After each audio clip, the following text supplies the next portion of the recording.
시청자 여러분 안녕하십니까? 뉴스온 시작합니다. 정부가 다음 달 말부터 위드 코로나 적용 가능성을 시사했습니다. 코로나 상생 국민지원금 지급 대상에서 제외된 사람들 사이에서 형평성 논란이 일고 있습니다. 홍남기 경제부총리가 나라 국간이 비어가고 있다고 밝혔습니다. 60대 노인에게 담배 셔틀을 요구하며 머리도 수차례 가격한 10대에 대한 처벌 및 신상 공개를 요구하는 국민청원이 올라왔습니다. 군산시 농업기술센터가 스마트 농업 테스트베드 교육장을 구축했습니다. 국회 소식입니다. 코로나19 4차 대유행이 지속되고 있지만 정부는 다음 달 말부터 위드 코로나를 적용할 수 있다고 설명했습니다. 방역당국이 코로나19 백신 접종 확대와 사회적 거리 두기로 이달 중 확진자가 감소할 가능성이 있다며 다음 달 말부터는 위드 코로나를 적용할 수 있다고 밝혔습니다. 위드 코로나는 확진자 수 대신 위중, 중증 환자, 사망자 수를 관리 지표로 삼는 방역 체계로 단계적 방역 조치 완화, 다른 표현으로는 단계적 일상 회복 방안인데요. 코로나19 4차 대유행이 지속되고 있는 가운데 정부는 11월부터 방역체계 전환을 검토할 수 있을 것으로 전망했습니다. 10월부터는 좀 더 일상에 가까운 방향으로 거리두기를 조정하는 것이 가능해집니다. 그리고 정부는 그렇게 추진할 예정입니다. 한편 지난 6일 정부 발표에서 수도권 4단계 거리두기가 한 달 더 연장됐습니다. 대신 일부 조치는 완화하는 등 정부가 처음으로 일상에 가까운 거리두기를 언급했는데요. 오늘부터 새로운 거리두기 조치가 4주간 시행됩니다. 이번 조정은 거리두기 단계 수준은 유지하되 예방접종 상황을 고려하여 일부 방역 조치를 조심스럽게 완화하려는 것입니다. 정부는 수도권의 사회적 거리두기 4단계를 10월 3일까지 4주 더 연장하기로 했습니다. 대신 식당이나 카페 등의 영업시간은 밤 9시에서 10시로 1시간 늘리고 모임 인원 제한도 백신 접종 완료자를 중심으로 완화할 방침입니다. 또한 수도권 등 4단계 지역의 식당과 카페에서 모임 인원 제한도 6명까지로 확대 허용하며 낮에는 2인 이상, 저녁 6시 이후에는 4인 이상의 접종 완료자가 포함된 경우로 한정합니다. 한편 지난 7일 정은경 질병관리청장은 일상생활이 가능한 정도로 코로나19 유행을 통제하고 방역 지침을 완화하는 이른바 위드 코로나 전환 시점을 10월 말로 예측한다고 밝혔습니다. 10월 말부터는 위드 코로나 적용이 가능하다. 이렇게 이해하면 될까요? 일단 검토가 가능한 전제라고 판단하고 있습니다. 검토가 가능하다. 10월 말부터. 적용을 해볼 수 있는. 문재인 대통령은 6일 수석보좌관 회의에서 코로나 상황이 진정되면 방역과 일상을 조화시킬 수 있는 새로운 방역 체계로의 점진적 전환을 모색할 수 있을 것이라고 밝혔습니다. 백신 접종률이 높아지는 만큼 코로나 상황이 진정되어 나가면 방역과 일상을 조화시킬 수 있는 새로운 방역 체계로의 점진적인 전환을 모색할 수 있을 것입니다. 마지막 고지를 바라보며 함께 힘을 내자는 말씀을 드립니다. 이처럼 정부는 오는 11월부터 단계적 일상회복 방안을 검토하고 있는데요. 이 시기는 현재 정부의 계획대로라면 전 국민이 신종 코로나 바이러스 감염증 2차 접종을 끝마칠 것으로 예상되는 시기입니다. 다만 계속해서 확진자 수는 크게 줄지 않고 있는 상황이므로 철저한 방역수칙 준수가 그 무엇보다도 중요한 때입니다. 전 국민 88%가 1인당 25만 원씩 받는 코로나 상생 국민지원금 신청이 진행되고 있는데요. 지급 대상에서 제외된 사람들 사이에서 형평성 논란이 제기되고 있습니다. 지난 6일 소득 하위 88%에게 1인당 25만 원씩 지급하는 5차 재난지원금 지급이 시작됐지만 지급 대상에서 탈락한 인원들의 불만이 터져나오고 있습니다. 지급이 시작된 6일, 각종 커뮤니티 게시판과 카페, SNS 등에 재난지원금 탈락이라는 제목의 게시물이 속속 게재됐습니다. 내가 소득이 없는데 소득이 있는 부모와 같이 산다는 이유로 제외될 수 있느냐고 억울해했고, 다른 이는 내가 88%에 들어가지 못할 정도로 잘 버는지 모르겠다며 씁쓸해했습니다. 또 건강보험료 1,000원 때문에 못 받아 억울하다는 사연도 올라왔습니다. 이 같은 차이는 자신의 연봉뿐 아닌 가구원 전체의 소득과 재산을 모두 고려하는 까다로운 지급 기준 때문이었습니다. 지급 대상에서 탈락한 이유는 5가지 체크 포인트를 통해 확인할 수 있습니다. 첫 번째, 연봉이 같아도 다 지급받을 수 없습니다. 재난지원금의 구체적 기준은 가장 최근 소득 수준을 반영한 6월 건강보험료 본인부담금의 가구별 합산액으로 결정됩니다.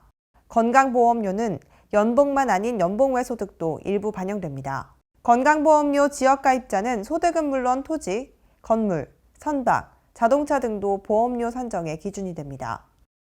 두 번째는 따로 살아도 피부양자를 확인해야 됩니다. 혼자 살고 있더라도 소득이 없다면 부모 지급 기준을 따르게 될 수도 있습니다. 소득이 없이 학업을 위해 따로 살고 있는 대학생의 경우 소득이 있는 부모와 함께 3인 가구로 묶여 부모 소득 및 재산이 3인 가구 기준을 넘으면서 지급 대상에서 제외됩니다.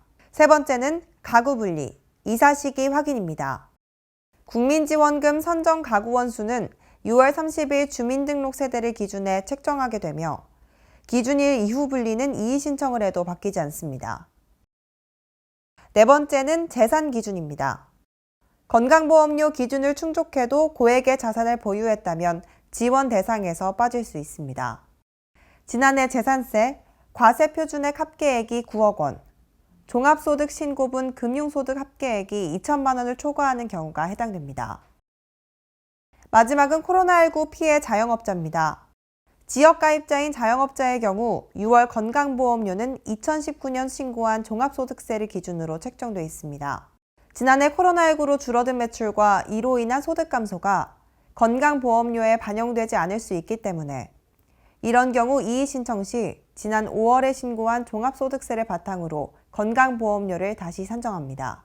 재난지원금 지급 탈락이 됐다면 5가지를 확인하고 국민신문고 홈페이지 등 읍면동 주민센터를 방문해 이의 신청을 할 수 있습니다.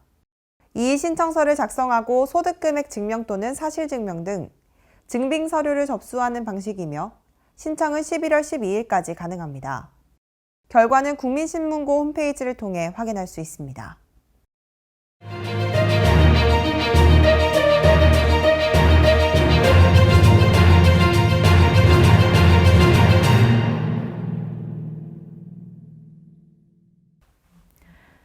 코로나19와 공존한다는 위드 코로나가 기정사실화되고 있습니다. 정은경 질병관리청장이 위드 코로나 전환 시점을 10월 말로 전망했고 손영래 중앙사고수습본부 사회전략반장도 단계적 일상회복 검토 가능 시점을 11월로 내다봤는데요. 현 상황에 대한 앵커 브리핑 시작합니다.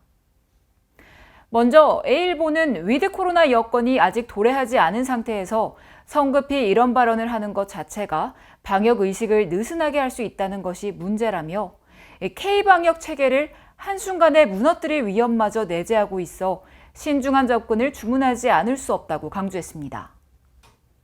B일보는 당국이 10월 말 위드 코로나 전환을 검토하는 근거는 백신 1차 접종률 70% 달성이 그때까지 가능하다고 보기 때문인데 선진국의 경험에 비춰보면 이는 성급한 판단이라고 말했습니다. 미국과 영국, 이스라엘 등은 백신 접종 확대를 기반으로 방역 조치를 대폭 풀었다가 불과 2, 3개월 만에 확진자가 감당하지 못할 정도로 급증해 풀었던 방역 조치를 다시 강화하고 부스터샷을 시작했다고 꼬집었습니다. 마지막으로 C일보는 델타 변이 등 위험이 여전하지만 백신 접종률이 높아져 코로나 중증화를 상당히 낮춘 상황에서 위드 코로나 이행은 당연한 검토 과제라고 말했는데요. 1년 8개월간 이어진 거리두기에서 많은 시민들이 지쳐있는 것은 물론이고 손실보상제를 도입했지만 자영업자 피해도 더는 감내하기 힘든 상황에 이르렀다고 덧붙였습니다. 현재 사회적 거리두기 등 각종 방역 조치를 풀고 코로나19 이전의 일상으로 돌아가고자 하는 바람은 국민 누구나 간절할 것입니다. 하지만 각종 변이 바이러스로 언제 또다시 대유행으로 심각한 처지에 내몰릴지 모르기 때문에 위드 코로나가 방역 해이 신호로 읽혀서는 안 될 것입니다. 홍남기 경제부총리 겸 기획재정부 장관이 예산결산특별위원회 종합정책 질의에서 나라 국간이 쌓여가는 게 아니라 비어가고 있다고 말했는데요. 이에 대한 앵커 브리핑 이어갑니다. 홍남기 경제부총리는 600조 원을 넘길 것으로 보이는 내년도 예산안과 관련해 코로나를 극복하는 과정에서 재정의 역할을 다하기 위해 불가피한 측면이 있었지만 채무 증가 속도가 가파르다고 생각한다고 말했습니다. 이에 각 언론사별 의견 살펴봅니다. A일보는 발언에 대해 추경을 포함해 10차례나 예산을 편성한 책임자가 마치 남 이야기하듯 말을 하니 황당하다고 주장했습니다. 이어 홍 부총리 재임 동안 국가 예산은 정부 출범 때보다 50%나 증가했다고 덧붙였는데요. 홍 부총리가 국가 채무의 증가 속도가 빠르다고 하면서도 재정 건전성을 개선할 시점은 2023년으로 못 박았다고 설명했습니다. B일보는 지금도 11조 원의 국민지원금을 풀고 있고 내년에도 600조 원을 웃도는 초팽창 예산까지 편성했다고 강조했습니다. 이어 국민 1인당 국가부채도 출범 초기 1,285만 원에서 내년 2천만 원을 넘어선다고 설명했는데요. 성과로 말하고 성과로 승분해야 한다고 했는데 그 결과가 무엇인지 자성해야 한다고 말했습니다. 마지막으로 C일보는 나라 곳간이 비어가고 있다고 고백한 이상 그 책임을 지는 것이 옳다고 말하며 재정 건전성을 높이는 게 홍 부총리의 남은 사명이라고 설명했습니다. 특히 실제로 내년 예산안은 올해보다 46조 원 늘어난 604조 원으로 편성됐는데 이는 사상 최대 규모라고 강조했습니다. 또한 선심성 돈풀기는 국민 갈등만 키운다며 예산을 코로나로 고통받는 계층을 타깃으로 지원했다면 효과는 극대화되고 예산 낭비는 없었을 것이라고 설명했습니다. 이처럼 미래 세대를 위해서라도 여야 정치권은 텅 빈 나라 곳간의 실상을 더는 외면하지 말고 재정 건전화 방안을 모색하기 위해 서둘러야 할 것입니다. 교복을 입고 있는 10대 남학생이 60대 노인에게 담배를 대신 사주는 이른바 담배 셔틀을 요구하며 위안부 소녀상에 있던 국화 꽃다발로 머리, 어깨 등을 때린 영상이 올라와 논란이 일고 있습니다. 지난 28일 청와대 국민청원 게시판에는 60대 노인에게 담배 셔틀을 요구하고 머리도 수차례 가격한 10대, 강력한 처벌과 신상 공개를 촉구합니다라는 제목의 글이 올라왔습니다. 이 영상 속 남학생은 노란 비옷을 입은 60대 여성에게 담배 사줄 거야 안 사줄 거야 그것만 말해 라고 말하며 위협했고 꽃으로 여성의 머리를 여러 번 내리치기도 했습니다. 겁에 질린 여성이 학생들에게 빨리 가, 어른한테 왜 이래 라며 아이들을 내쫓으려 했지만 괴롭힘은 이어졌습니다. 청원인은 영상을 촬영한 학생도 촬영 내내 진짜 웃겨 라며 계속 웃었고 선을 넘어도 너무 넘었다며 강력한 처벌과 신상 공개를 촉구한다고 주장했습니다. 해당 청원에는 13일 오후 1시를 기준으로 11만 명이 동의했습니다. 이어서 수도권 소식입니다. 강북구가 코로나19로 어려움을 겪고 있는 소상공인을 돕기 위해 서울경제 활력자금 신청 기간을 10월 29일까지 추가 연장합니다. 사업 지원 대상자는 집합금지와 영업제한 업종으로 지정돼 중소벤처기업부에서 지급하는 버팀목 자금 플러스를 수령한 소상공인인데요. 노래방, 실내 체육시설, 유흥시설과 같이 집합금지가 연장된 업체는 150만 원, 학원이나 겨울 스포츠시설을 비롯한 집합금지 완화 업체는 120만 원, 식당, 카페, 숙박, PC방 등 집합 제한 업체는 60만 원을 받을 수 있습니다. 신청은 서울경제 활력자금 홈페이지에서 하면 됩니다. 지급계좌가 변경됐거나 개명 등의 사유로 온라인 접수가 어려울 경우 강북구청 일자리경제과를 방문해 현장 접수하면 됩니다. 마포구가 중학생 대상으로 홍익대학교와 함께 하반기 스마트 코딩 아카데미 프로그램을 운영합니다. 참가비는 전액 마포구가 지원합니다. 마포구와 홍익대학교가 함께 하반기 스마트 코딩 아카데미 프로그램을 운영합니다. 모집 기간은 9월 14일부터 9월 30일까지로 관내 중학생 대상 30명을 모집해 진행합니다. 합격자 발표는 10월 1일 오후 5시에 개별 문자 통보되며 신청 방법은 마포구청 누리집 교육강좌를 통해 양식을 제출하면 됩니다. 소프트웨어 기초 수업 및 기초반 내용을 응용해 창작 프로젝트 수업으로 진행되며 온라인 강의 시청과 프로젝트를 수행하며 수업이 운영됩니다. 교육기간은 10월 5일부터 12월 4일까지로 각 4시간씩 9주간의 수업으로 진행됩니다. 참가비는 전액 무료로 자세한 문의사항은 마포구 교육지원과로 문의 바랍니다. 광역시 소식입니다.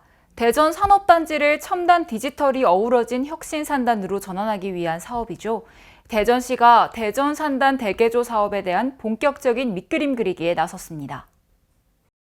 대전시가 대전산업단지 대개조 혁신계획 수립영역 착수보고회를 개최했으며 이날 보고회에 참석한 허태정 대전시장은 대전산단 현안과 발전 방향에 대한 다각적인 방안을 논의했습니다. 이번 용역은 노후화된 대전산업단지를 디지털 그린산단으로 전환하겠다는 대전시의 구상을 구체화하기 위해 추진되며 시는 용역 결과를 기반으로 대전산업단지의 산업 경쟁력 확보, 일자리 창출, 근로환경 개선 등을 담은 혁신 계획을 수립할 계획입니다. 한편 대전산업단지 대개조 사업은 전통제조업의 침체, 4차 산업혁명 등 산업환경 변화에 따라 노후 산업단지를 지역산업 혁신 거점으로 집중 지원하는 지역 일자리 창출 사업입니다. 코로나19 장기화로 위축된 경제에 활력을 불어넣고 국민들의 생활 안정을 꾀하기 위해 지급하는 코로나 상생 국민지원금 신청이 시작됐습니다.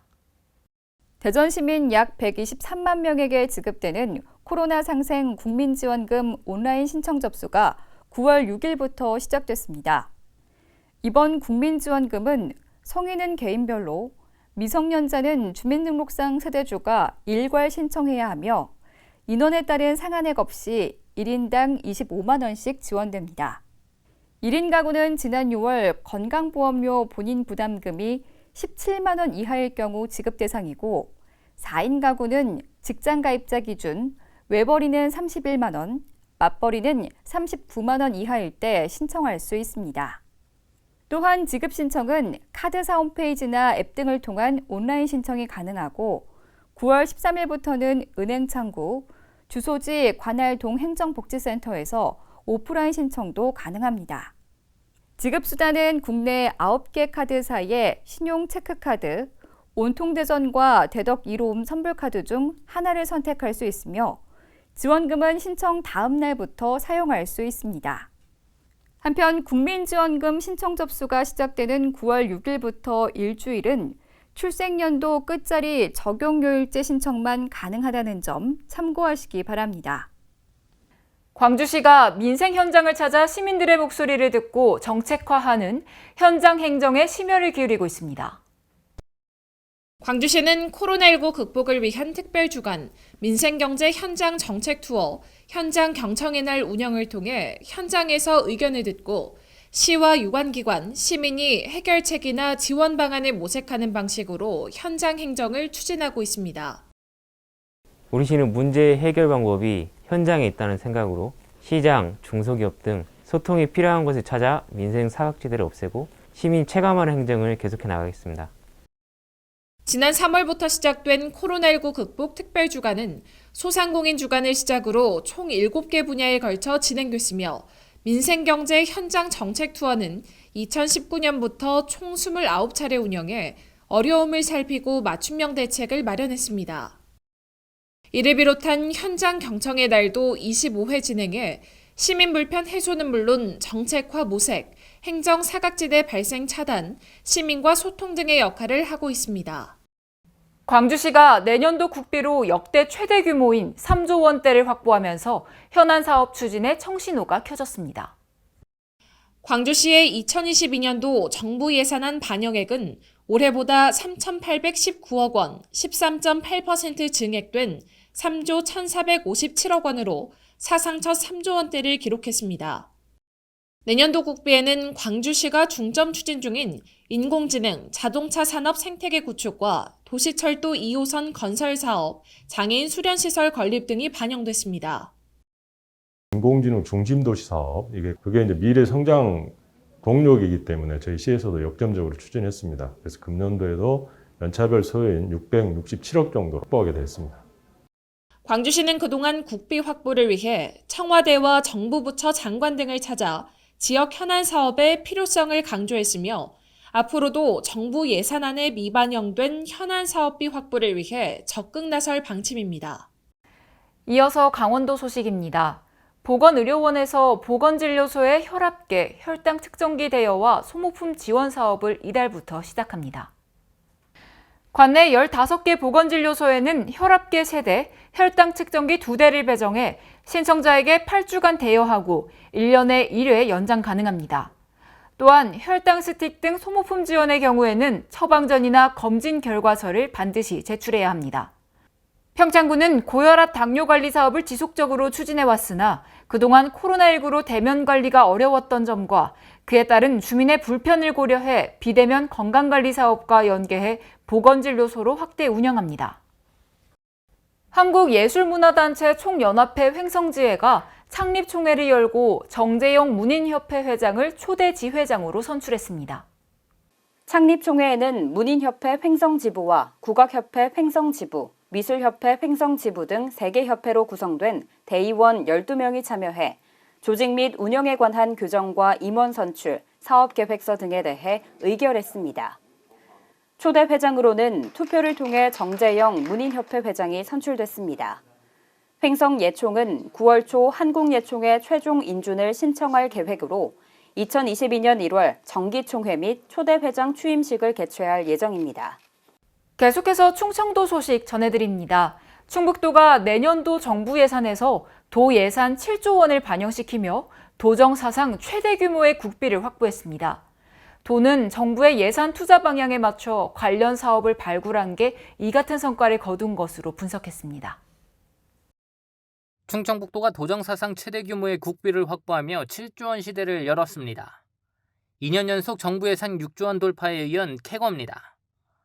2022년도 정부 예산안에 반영된 충북 예산은 총 7조 4,346억 원. 올해 확보한 정부 예산 6조 6,335억 원보다 12.1% 늘어난 규모입니다. 분야별 확보액은 복지 여성이 2조 1,241억 원으로 가장 많고 사회 간접자본 1조 6,380억 원입니다. 이외에도 산업경제 1조 4,453억 원, 농업산림 9,388억 원, 환경 6,020억 원이 편성됐습니다. 충청북도는 포스트 코로나 경제 회복과 탄소 중립, 산업 혁신 등 정부의 예산 투자 방향에 맞춰 관련 사업을 발굴하고 대응에 이 같은 성과를 거둔 것이라고 분석했습니다. 주요 사업으로는 충청 내륙 고속화도로와 충부 내륙 건설 예산이 포함됐고 충북 미래혁신 산업기반 구축을 위한 사업이 대거 반영됐습니다. 디지털 경제 전환에 따른 뉴딜 대응을 위해 메타버스 컨벤션 플랫폼 구축과 AI 융합 미래체험이 포함됐고 세포 유전자 치료제, 생산 공정 평가 기술 개발 예산도 확보했습니다. 특히 이 사업은 바이오 태양광 등 충북 6대 신성장 분야의 미래 먹거리 사업으로 꼽히고 있습니다. 이외에도 감염병에 대응한 청주의료원 음압격리병실 확충, 자연재해 위험 개선지 정비, 국제무예 활성화 사업도 반영됐습니다. 경상도 소식입니다. 코로나19 방역 관리를 위한 양산시 안심콜 출입관리 시스템을 관내 전통시장 대상으로도 개통했습니다. 전통시장은 출입관리 의무 적용 시설은 아니지만 타 지역과 왕래가 잦고 불특정 다수가 방문하는 장소로 양산시는 상인회와 협력해 개통을 추진했습니다. 앞으로 남부시장과 덕계 상설시장을 방문하는 방문객은 안심콜 번호로 전화를 걸어 안심코드 4자리만 입력하면 쉽고 간편하게 출입이 체크되며 감염원 추적 등에 큰 성과를 낼 것으로 양산시는 보고 있습니다. 지난 태풍으로 포항 곳곳에서 피해가 속출했는데요. 주택, 농경지 침수 피해와 함께 도로와 교량 등 도시 인프라도 많은 피해를 입었습니다. 특히 죽장면은 그 피해를 가늠하기 힘들 정도인데요. 포항시가 태풍 피해 복구에 전력을 쏟고 있습니다. 포항시가 제12호 태풍 오마이스의 피해 복구에 총력을 기울이고 있습니다. 지난달 24일 포항을 지난 태풍 오마이스에 따른 기록적인 집중호우로 죽장면과 구룡포읍을 중심으로 도로와 주택, 상가가 침수되고 일부 하천이 범람해 농경지가 물에 잠기는 등 많은 피해가 발생했습니다. 포항시는 시민 불편을 최소화하기 위해 생활과 밀접한 분야의 우선 응급 복구 작업에 속도를 냈습니다. 공무원과 군장병, 지역 자생봉사단체는 물론 타 지역 봉사단 지원까지 포함해 연인원 4천여 명의 도움의 손길이 꾸준히 이어졌습니다. 또 시는 장비 900대를 긴급 투입해 침수주택 청소와 배수로 복구, 쓰레기, 부유물 정리 등의 작업을 벌였습니다. 시는 완전한 피해 복구를 위해 계속 행정력을 총동원할 방침이며 가을 장마와 이후 태풍 등에 따른 추가 피해를 막기 위해 예방대책 수립에도 만전을 기하고 있습니다.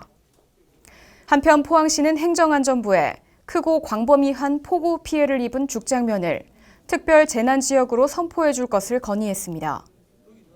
이에 행정안전부와 경상북도는 피해 합동조사반을 꾸리고 본격 조사를 진행하며 중앙부처 협의 및 심사를 거칠 예정입니다. 전라도 소식입니다. 여수시 관광 웹드라마 윤슬이 제7회 서울 웹페스트 베스트 촬영상 수상의 영예를 안았습니다. 여수시는 빼어난 영상미와 촬영 기법, 다양한 색채를 활용한 영상 제작 등을 인정받아 베스트 촬영 부문에서 우수한 평가를 받았습니다. 웹드라마 윤슬은 여수관광 유튜브 힐링 여수아에 공개돼 2달여 만에 조회수 60만 회를 기록하는 등 각계각층의 큰 관심을 받았습니다. 무주군이 천연기념물 얼음치를 방류하는 행사를 열었습니다. 무주군이 천연기념물인 얼음치를 방류하는 남대천 생명플러스 행사를 개최해 눈길을 끌었습니다. 이번 행사에서 황인홍 무주군수를 비롯한 다양한 관련 인사들이 참석해 얼음치 치어 1,000마리를 남대천에 방류했습니다. 황인홍 무주군수는 아이들이 참여 함께 즐기면서 생명의 존중함을 알아가는 귀한 행사라는 데 큰 의미를 두고 있다라며 남대천의 생태환경과 고유 어종인 얼음치 복원 그리고 어족 자원의 증대를 위해 노력하겠다라고 말했습니다. 한편 군은 남대천의 자연 생태 환경이 복원될 수 있도록 철저한 감시와 함께 자연 친화적인 환경을 조성하기 위해 지속적으로 치어와 다슬기 등을 방류할 예정입니다. 지금까지 전북에서 이정환이었습니다. 군산시 농업기술센터가 스마트 농업 테스트베드 교육장을 구축했는데요. 자세한 내용 이정한 기자가 보도합니다. 군산시 농업기술센터가 미래 농업으로 상징되는 스마트 농업 테스트베드 교육장을 구축합니다. 테스트베드 교육장은 농작물 최적 성장 환경에 필요한 빅데이터를 비롯한 첨단 기술 및 장비를 활용해 작물을 효율적으로 재배할 수 있도록 농민들에게 기술을 전수해주는 용도로 활용될 예정입니다. 군산시는 스마트 농업 전문 지도사를 육성해 현장 컨설팅과 오는 2023년 고도화를 통해 관내 스마트팜 농장과 연계 시스템을 구축, 원격 지원 서비스를 도입할 계획입니다. 군산시 관계자는 교육장을 기반으로 농민과의 연계 시스템을 구축하면 작물 재배 환경에 대한 빅데이터 분석을 통해 작물 재배 시 최적의 환경 조건을 제공해 생산성을 높일 수 있을 것이라고 말했습니다. 지금까지 전북에서 이정환이었습니다. 익산시가 한국철도 발전사를 볼 수 있는 사진전을 개최했습니다. 익산시가 한국철도 발전사와 남북철도 연계를 위한 사진전을 열었습니다. 한국철도 발전사와 남북철도 연계를 위한 노력들을 한눈에 볼 수 있는 이번 사진전은 우리나라 최초의 철도 경인선 기공식 사진부터 2018년도 남북철도 현지 공동조사 착수 사진까지 총 26점의 사진이 시간순으로 전시됐습니다. 익산시 관계자는 이번 전시회를 통해 국가 발전의 근간인 철도 교통의 중요성과 호남 최대의 철도망을 갖춘 익산역의 가치를 1일 2만여 익산역 이용객들과 시민들에게 널리 알리는 계기가 될 것으로 기대한다고 밝혔습니다. 또한 앞으로도 특별 사진전을 매해 개최해 나갈 계획이므로 시민분들의 많은 관심을 부탁드린다고 말했습니다. 지금까지 전북에서 이정환이었습니다. 문화 소식입니다. 덕수궁 정원이 다양한 장르의 미술과 만나 색다른 공간으로 꾸며졌는데요. 덕수궁 프로젝트 2021 상상의 정원이 11월 28일까지 덕수궁 야외에서 개최됩니다. 네 번째로 개최되는 이번 프로젝트에는 현대미술가를 비롯한 다양한 조경가, 애니메이터, 식물학자들이 참여했습니다. 이들은 정원을 매개로 덕수궁의 역사를 돌아보고 동시대 정원의 의미와 가치를 되새기는 작품을 제작했는데요. 조경가 김하연은 덕홍전과 정관헌이 마주하는 장소에 카펫을 활용해 전통과 현대가 공존하는 하이브리드 정원을 만들었습니다. 또한 애니메이터 이용배와 조경학자 성종상은 고종의 삶을 되돌아보면서 그가 상상했을 정원을 애니메이션으로 재현했습니다. 강원 정선아리랑 문화재단이 가을을 맞아 신종 코로나 바이러스 감염증으로 지친 주민과 관광객에게 다양한 공연을 선사합니다. 이번 공연에는 주말 놀이마당, 찾아가는 음악여행, 실버 공연, 정선 인형극제 등이 포함됐습니다. 장소는 정선읍 애산리 아라리촌과 아리랑센터이며 10월 3일까지 진행됩니다. 특히 찾아가는 음악여행은 퓨전 국악의 목고지 밴드, 통기타, 대중가요, 지역 동아리 공연 등으로 진행되며 박지원의 소설 양반전을 소재로 한 아리아라리 공연단의 갈라 공연, 전통 나룻배 체험, 전통 혼례 등의 체험도 즐길 수 있습니다. 목포 자연사박물관의 전시 콘텐츠를 온라인으로 관람할 수 있게 됐는데요. 직접 박물관을 방문하지 않아도 전시 콘텐츠를 관람할 수 있는 가상현실 온라인 전시 서비스를 무료로 제공합니다. 자연사박물관은 코로나로 문화활동이 자유롭지 못한 상황에 맞춰 가상현실 온라인 전시 서비스를 무료로 제공합니다. VR 온라인 전시는 실제 전시실에 있는 유물, 사진, 설명글 등을 온라인 공간에 완벽하게 재현해 가상의 관람을 실감나게 경험할 수 있는 서비스인데요. 온라인 관람객은 PC와 모바일 기기만 있으면 클릭을 통해 화면 속 전시 공간에서 360도 회전해 자유롭게 이동하면서 유물을 확대해서 살펴보는 등 현장감 넘치는 체험을 할 수 있습니다.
할머니는 4살짜리 백구를 통해 왜 개가 사람의 가장 친한 친구인지 그 이유를 알았다.